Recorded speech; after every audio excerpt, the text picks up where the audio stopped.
नमस्कार। 2024 की तैयारी शुरू हो चुकी है और अब यहां पर महागठबंधन भी बन चुका है और एनडीए की भी मीटिंग हुई है।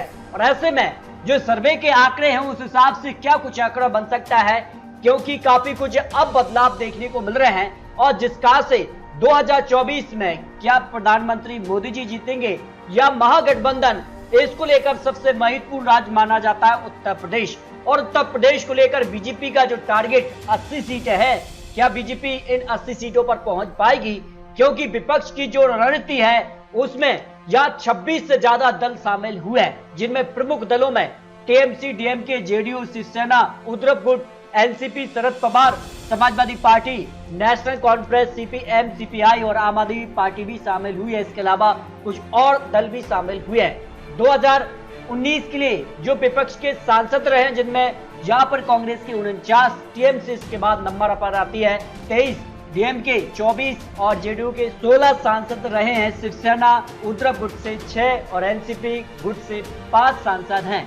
समाजवादी पार्टी से 3, नेशनल कॉन्फ्रेंस से 3, सीपीएम से 3, सीपीआई से 2 और आम आदमी पार्टी से 1 आ जाते हैं। तो विपक्ष का एक साथ आया है, उस हिसाब से 2024 में वापसी कर पाएगा, इसको लेकर बीजेपी ने भी रणनीति बना ली है। और एनडीए में करीब 38 से ज्यादा दल यहां पर शामिल हुए हैं, जिनमें प्रमुख दल शिवसेना, सिंधी गुट आते हैं, एलजेपी यहां पर, और यहां पर एलजेपी, यहां पर चिराग गुट और यहां पर शिरोमणि अकाली दल। यहां पर बात की जाए तो यहां पर अन्य दल से 9 सीटें आई थी 2019 के दौरान, लेकिन इस बार और दल शामिल आ रहे हैं, जिसका से 38 दलों का यहां पर समर्थन एनडीए को मिल रहा है, जिसका से अब नए आंकड़े सामने आ रहे हैं। तो ऐसे में क्या कुछ आंकड़ा बनता है, क्योंकि उत्तर प्रदेश से ही होकर जाता है केंद्र का रास्ता और उत्तर प्रदेश में सबसे ज्यादा 80 लोकसभा सीटें आती हैं। तो 80 सीटों का क्या ओपिनियन पोल है, लेकिन मायावती जी ने साफ तौर पर कहा है कि वो अकेले चुनाव लड़ने वाली हैं। लेकिन माना जा रहा है कि मायावती जी कहीं न कहीं उत्तर प्रदेश में महागठबंधन कांग्रेस, समाजवादी पार्टी और बीएसपी का हो सकता है, जो यहाँ खबर निकल कर आ रही है। लेकिन क्या कुछ आंकड़ा बनेगा ये आखिर में पता चलेगा। लेकिन काफी हलचल उत्तर प्रदेश में भी देखने को मिली है, जिसका से यहाँ पर बात की जाए तो महागठबंधन के बाद यहाँ पर अब कुछ और बड़े बड़े आंकड़े बढ़ रहे हैं। तो 2024 के लिए क्या राहुल यहाँ पर तैयार हैं, जिसका से माना जा रहा है कि कांग्रेस के नेतृत्व में ही यह महागठबंधन चुनावी मैदान में होगा। तो 2024 के लिए उत्तर प्रदेश की 80 लोकसभा सीटों का क्या ओपिनियन पोल है, और 80 सीटें सबसे महत्वपूर्ण भी मानी जाती हैं, क्योंकि उत्तर प्रदेश में बीजेपी ने यहां पर ओपी राजभर से गठबंधन कर लिया है। इसके अलावा माना जा रहा है कि कहीं न कहीं उनका जो आंकड़ा है करीब 16 सीटों पर असर है। इसके अलग बात की जाए तो निषाद पार्टी हो या फिर अन्य जो बड़े दल, जहां पर अपना दल है, तो ऐसे बड़े दल को उत्तर प्रदेश में बीजेपी ने अपने पाले में किया है। तो क्या कुछ आंकड़ा बन सकता है, क्योंकि उत्तर प्रदेश के लिए इस बार मुस्लिम वोट सबसे निर्णायक माना जा रहा है और बीजेपी ने इस बार मुस्लिम वोट को साधने के लिए नई रणनीति के तहत यहाँ उत्तर प्रदेश चुनावी मैदान में उतरी है। क्योंकि अगर बात की जाए तो सबसे ज्यादा यहाँ पर बिजनौर में 45%, जबकि मुरादाबाद में 48%, 45% नगीना, 43% संभल और सहारनपुर में भी 43%, अमरोहा में 38%, गाजीपुर में 10% मुस्लिम वोट बैंक आते हैं। और यहाँ पर कहीं ना कहीं माना जाता है कि 19% जो मुस्लिम वोट बैंक है वो कम से कम 15 से 20 सीटों पर असर डालता है, और यहाँ पर बीजेपी ने इन्हीं पर टारगेट किया है। बात की जाए तो 2019 के लिए यहाँ पर किस पार्टी को मुस्लिम वोट बैंक गया था, 9% बीजेपी को मिला था। इस बार बीजेपी टारगेट कर रही है कि जो यहाँ पर 19% मुस्लिम वोट बैंक है वो उनके पाले में आए, और यहाँ पर जो है कहीं ना कहीं 15 से 20 सीटों पर असर डालते हैं, वो यहाँ पर मार्जिन मिले, सभी 80 सीटों पर जीत का जो है हासिल की जाए। तो समाजवादी पार्टी को सबसे ज्यादा 68%, बीएसपी को यहाँ 17%, अन्य के पक्ष में 6% मुस्लिम वोट बैंक गया था।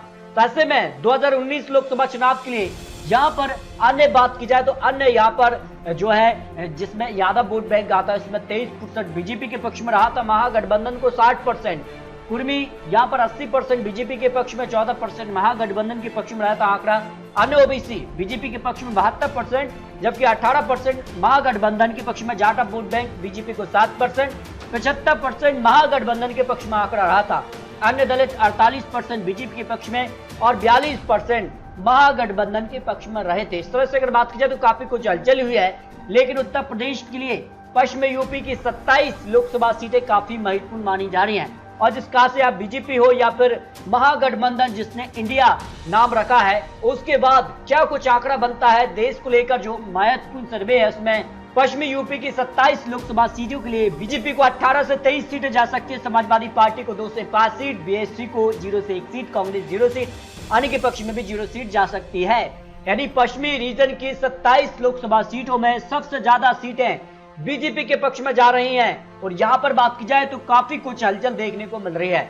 जबकि बुंदेलखंड रीजन की 4 लोकसभा सीटों में से बीजेपी को 58% वोट शेयर जा सकता है, समाजवादी पार्टी को 19%, बीएसपी को 11%, कांग्रेस को 5%, अन्य के पक्ष में 7% वोट शेयर जा सकता है। जो बुंदेलखंड रीजन को लेकर मटराइज का ओपिनियन पोल उत्तर प्रदेश की 80 लोकसभा सीटों पर सामने आ रहा है। इस हिसाब से अगर बात की जाए सीटों में तो बीजेपी सभी 4 सीट पर जीत भी हासिल कर सकती है। समाजवादी पार्टी 0 से 1 सीट, बीएसपी को 0 से 1 सीट, कांग्रेस 0 सीट, अन्य के पक्ष में 0 सीट जा सकती है। उस हिसाब से बुंदेलखंड रीजन की 4 लोकसभा सीटों का ओपिनियन पोल के हिसाब से काफी खलबली यहां देखने को मिल रही है। जबकि अवध रीजन की 23 लोकसभा सीटें निर्णायक होती हैं। और यहाँ पर अगर बात की जाए तो बीजेपी को 63% वोट शेयर जा सकता है, समाजवादी पार्टी को 18%, बीएसपी को 10%, कांग्रेस 7%, अन्य के पक्ष में 2% वोट शेयर जा रहा है। जब इस वोट शेयर को सीटों में कन्वर्ट किया गया तो मटराइज ओपिनियन पोल के हिसाब से बीजेपी को 18 से 23 सीट भी मिल सकती है, यानी सभी सीटों पर बीजेपी अवध रीजन में यहां पर जीत हासिल कर सकती है। जबकि समाजवादी पार्टी को 0 से 1 सीट, बीएसपी को 0 से 1 सीट, कांग्रेस को 1 से 2 सीट, अन्य के पक्ष में 0 से करीब सीट जा सकती है। उस हिसाब से अगर बात की जाए तो यहाँ पर काफी खलबली यहाँ देखने को मिल सकती है, यानी अवध रीजन में बीजेपी एक तरफा जीत हासिल करते नजर आ रही है। जबकि पूर्वांचल रीजन की 26 लोकसभा सीटों में से बीजेपी को यहाँ 64% वोट शेयर जा सकता है, समाजवादी पार्टी को 15%, बीएसपी को 16%, कांग्रेस को 3 और अन्य के पक्ष में 2% वोट शेयर जा रहा है। और मटराइज के ओपिनियन पोल के हिसाब से पूर्वांचल रीजन की 26 लोकसभा सीटों का जो ओपिनियन पोल है उसमें बीजेपी 18 से 23 सीट,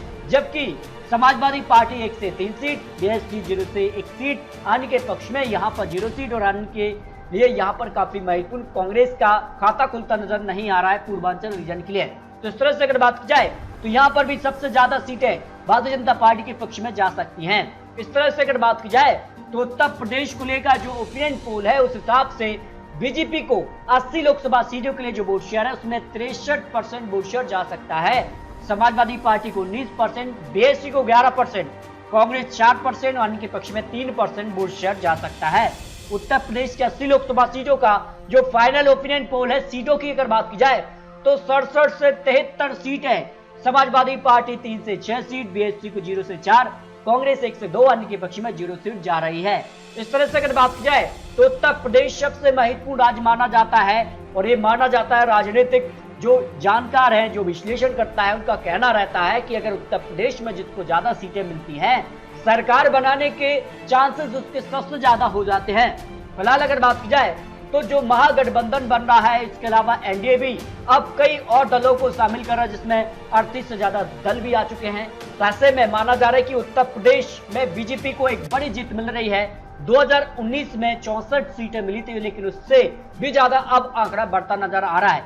और आने वाले वक्त में क्या कुछ हलचल होगी उत्तर प्रदेश में, अन्य राज्यों को लेकर क्या महत्वपूर्ण आंकड़ा बनता है, जबकि माना जा रहा है कि महागठबंधन जो बन रहा है वो कांग्रेस के नेतृत्व में ही आगे बढ़ेगा।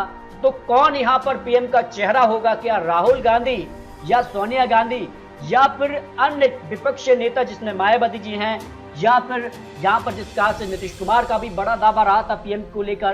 तो ये काफी महत्वपूर्ण है कि विपक्ष का पीएम चेहरा क्या होगा, उसके बाद और बड़ा उलटफेर आंकड़ों में देखने को मिल सकता है। तो फिलहाल ये चुनावी आंकड़े, चुनावी अनुमान है, आपको क्या लग रहा है, उत्तर प्रदेश हो या बिहार हो या महाराष्ट्र या फिर यहाँ पर लोकसभा की 543 सीटों को लेकर भी बहुत जल्द आपको महत्वपूर्ण विश्लेषण दिखाने वाले हैं। आपको क्या लग रहा है उत्तर प्रदेश के अलावा यहाँ पर जो है किसको कितनी सीटों पर जीत मिल सकती है? आज चुनाव होते हैं तो 2024 में क्या प्रधानमंत्री मोदी जी हैट्रिक की तरफ बढ़ेंगे या विपक्ष का जो गठबंधन है उसकी वापसी होगी, क्योंकि विपक्ष ने बड़ा दावा जीत कर किया है। ऐसे में अपनी राय रख सकते हैं। मिलते हैं और लेटेस्ट और महत्वपूर्ण विश्लेषण के साथ, तब तक जय हिंद, जय भारत।